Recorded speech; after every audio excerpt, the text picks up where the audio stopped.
Welcome back. Last week, the Drug Enforcement Administration encouraged parents to talk to their loved ones about living drug-free while they're home for spring break. But young people spend a lot of time in school with the other adult in their life. That's their teachers or their educators. So here today to talk to us about a free drug prevention curriculum available to educators is, of course, Carlos Briano, the Public Information Officer from El Paso's DEA Division. Carlos, good to see you, my friend. Likewise. So let's talk about this. We did talk about how talking to your kids, parent to kid, is very important. Yeah. Why are educators also important in kids' lives? Well, let's think about it. They spend like 8 a.m. to 3 p.m. with them. That's a lot of hours. Sometimes longer, yeah. Yeah, if they have after-school activities. Yeah, so sometimes the educator is part of their life more hours than the parent is. And it's important that we specify educators, not just teachers, because everybody in that school could make an impact, right? Whether they're a coach, whether they're a principal, assistant principal, a counselor, a curriculum coach, all those educators play a vital role with their kids. So let's talk about some of those free resources. There's a great part of the website over there. There's a bit of a partnership between you and another entity. Please walk us through it. Yeah, that entity is Discovery Education. Educators know them very well. I mean, you know them from the Discovery Channel. So they develop a lot of curriculums for various topics, and we partner with them to develop a prevention curriculum. It's been around for 7-8 years, and it's free.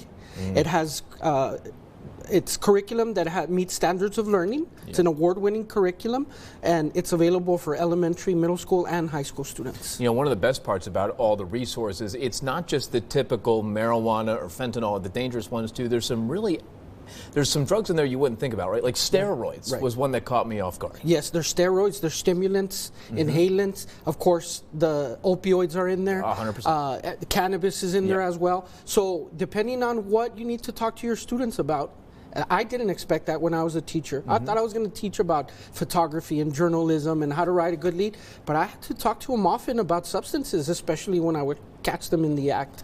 So this is going to prepare the educator on how to do it in the proper way. And sometimes kids do feel safer talking to their teachers or their coach or, you know, the student resource officer in school than they do talking to their parents about this sort of thing. They may be echoing the same thing the parent is saying, but because it comes from the teacher, it resonates sometimes.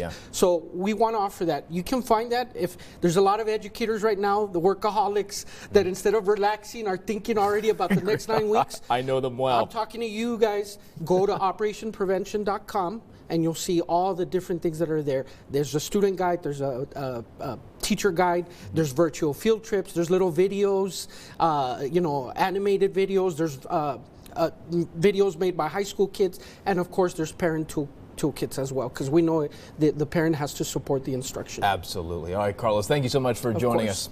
We'll be right back. Don't go anywhere. You're watching KTSM 9 News at noon.